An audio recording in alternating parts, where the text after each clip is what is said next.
Welcome to a low-energy building analysis of NUS Sde4. This six-story building locates in Singapore, which is a new addition to the existing building of the NUS School of Design and Environment. It is a net zero energy building and is classified as Type A, which means consuming as much energy as is produced within the building footprint. Sde4 is conceptualized and constructed by researchers from the NUS School of Design and Environment in partnership with external consultants, builders, and developers. The visual of the client is very clear, creating a high-comfort net zero energy building, not only energy efficiency and environmental friendly but also improve the comfort levels and wellness of its occupants. Flow is structured as follows. We will begin with site analysis, facade, lighting systems, renewable energy, hybrid cooling systems, and conclusions. The building was awarded the Green Mark Platinum certifications by Singapore Building and Construction Authority. It was also the first university building in the world to achieve WELL certified gold, and the first building in Singapore to confer the WELL certifications in September 2019. Sde4 achieved benchmark and target given energy efficiency index of building in use not more than 75, daylighting access at least 75%, cross ventilations or mechanical ventilations with due provisions to avert potential humidity related problem at least 50%, green plot ratios not less than 4, optimized adoptions of renewable energy potential, high energy efficiency AC equipment with innovative air distributions. Sde4 opened in January 2019 and has a gross floor area of 8,514 meters square and total site area of 5,044 meters square. Site content: the difficult topography surrounding the building as well as the abundant mature trees on the site and are incorporated into the new structure to bring the surrounding nature closer to the internal space. The building is incredibly open, its large platforms are configured in a way that promotes interaction and visual connectivity. A very transparent volume in which the outside and the inside space are ambiguous, where nature and landscape play an important part as a backdrop to the building. Climate analysis: Singapore has a significant amount of rainfall, uniform temperature and pressure, high humidity during the year. The monsoon dominance in Singapore is reflected in the predominant wind, which on any given day winds generally follow the prevalent monsoon flow except when light winds are being modified by terrain or weather system. Wind comes from the northern and south. Wind will be light at night and heavier during the day. Thunderstorms are other expected period where several winds might be expected. Climate analysis: the average relative humidity for the year is 83.9%. During length period of rain, relative humidity regularly exceeds 100%. Because Singapore is so close to the equator, the length of the day and consequently the quality of sunlight it receives is rather consistent throughout the year. The presence or absence of cloud cover has the greatest impact on daily sunlight hours. Building footprint: the huge platform of Sde4 are set up to encourage interaction and visual connection. As a background to the structure, limit gauging a highly translucent volume in which the outside and inside area are unclear, where nature and landscape play a significant role. A large overhanging roof together with a double facade on the east and west of the building shade it from the sun heats and provide a cooler interior. Sde4 gets 100% of its power through a solar farm on its roof, which comprises over 1,200 solar polyvoltaic panels. Chill plates are used as cool air is distributed throughout the building by using a distribution system composed of a metal ductwork for transporting the air and a fan for pushing it. Orientation wind: the design carried the principle of vernacular tropical architecture in South Asia. More than 50% of the total area is naturally ventilated and most of the rooms can be opened to parallel breaks. The air conditioning is used only when needed, while the space interspersed between cooler volume benefits from cross ventilation, acts as thermal buffer social space that emulated the significant tropical verandas. Their spaces are well shaded to lower ambient temperature and located to catch prevalent winds running predominantly along the northeast and southeast. The massing is broken down to give students and faculty better access to light and natural ventilation. The building mass is punctuated by an alternation of shading terrace, landscape, balcony, and informal space that acts as thermal buffer and social sphere that imitate the signature tropical verandas.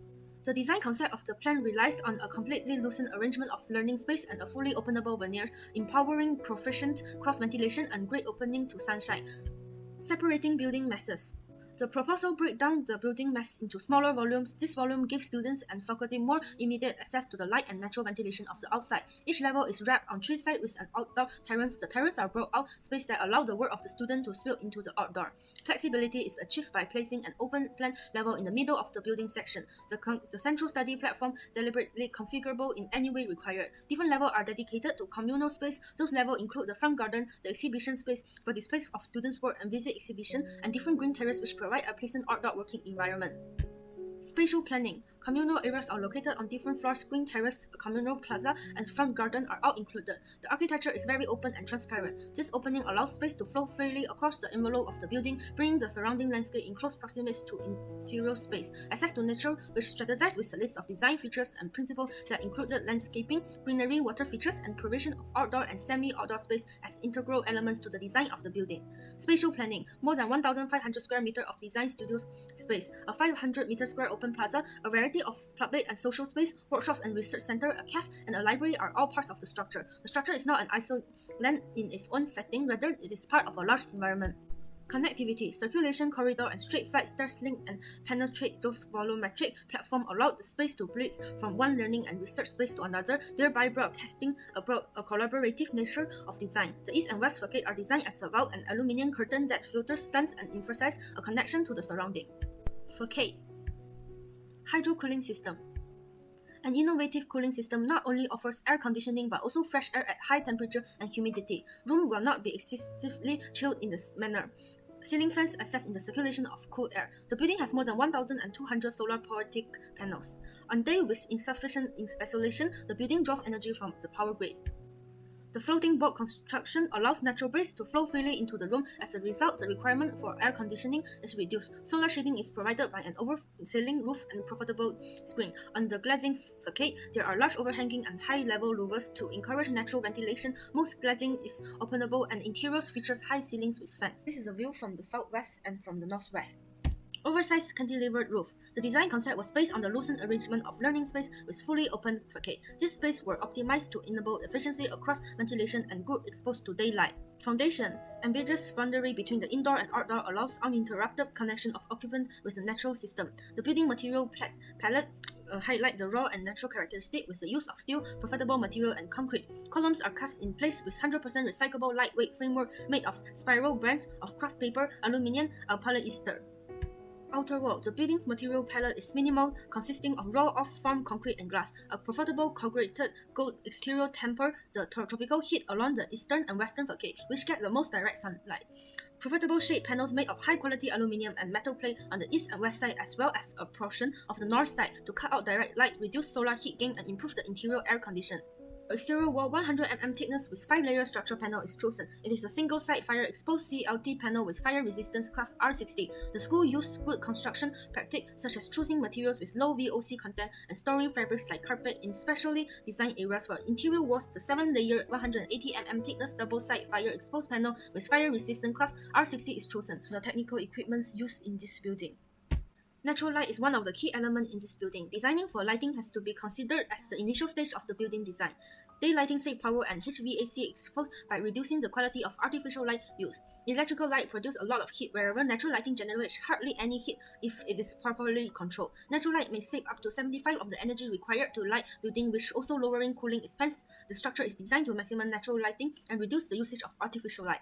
Lighting with LED. LED lighting accounts for 90% of all lightings, 60% reduction in energy use. By changing roller blinds and artificial lighting, you may regulate the amount of light that enters the building.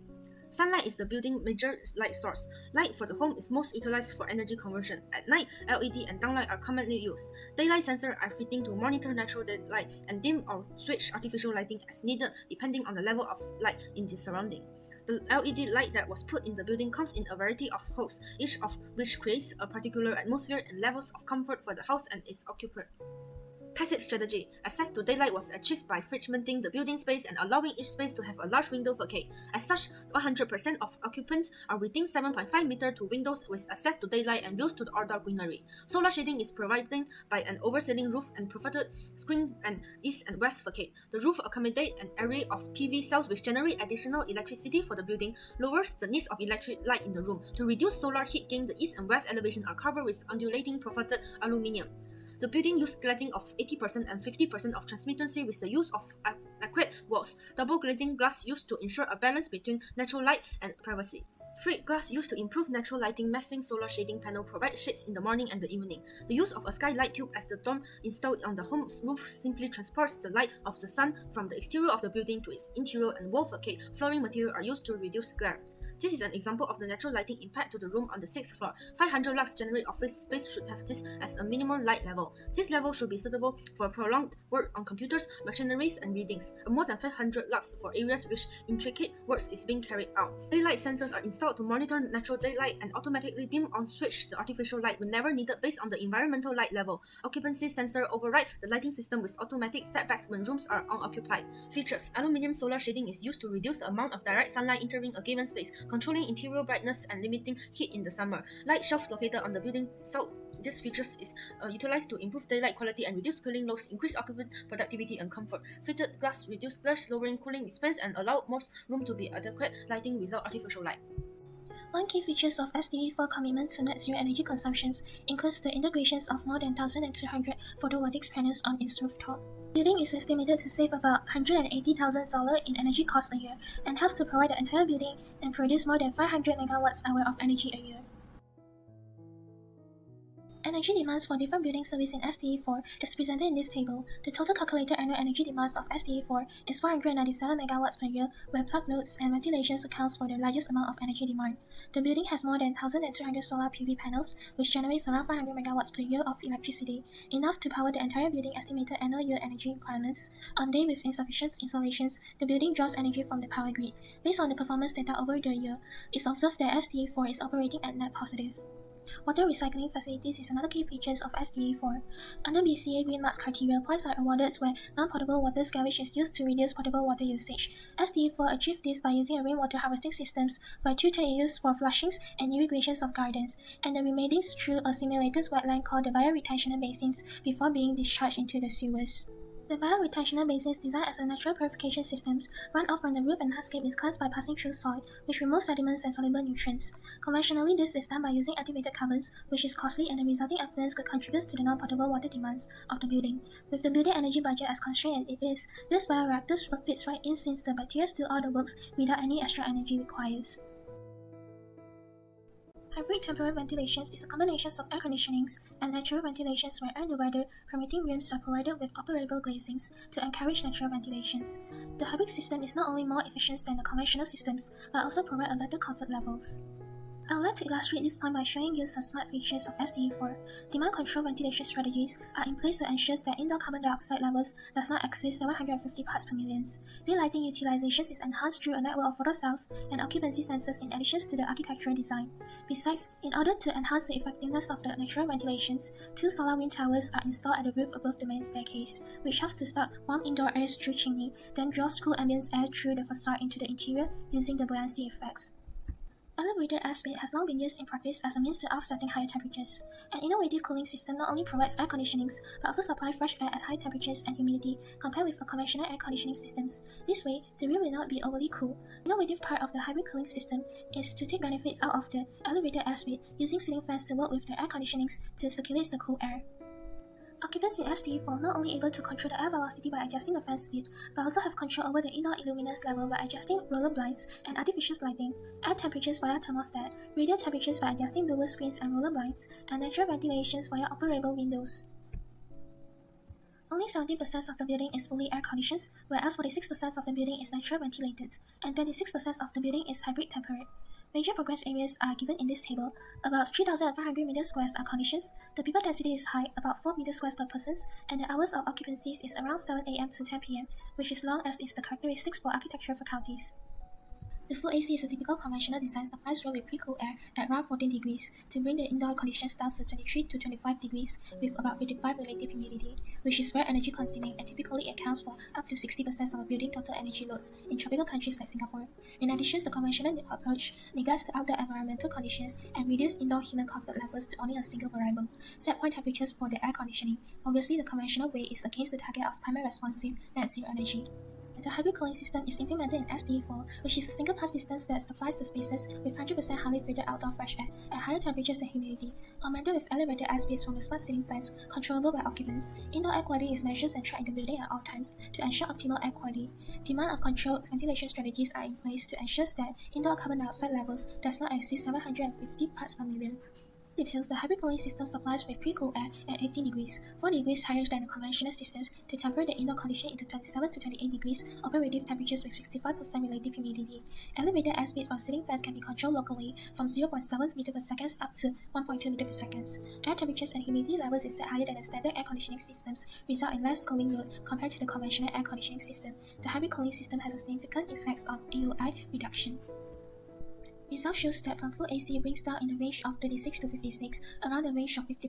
It brings down the energy demands from the tremendous saving and investment costs without giving out on comfort. Indicating between plus and minus 0.5 is the perfect thermal comfort, and that stands in the conditions for Singapore tropical conditions, from something similar to maximum 27 degrees, standard effective temperatures to minimum 23 degrees.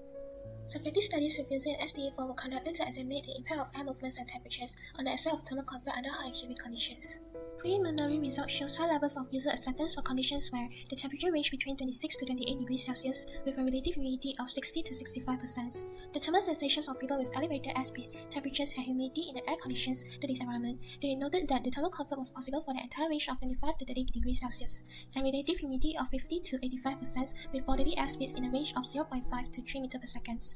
In this respect, combining air velocity with a higher room temperatures may provide a global energy efficient solutions.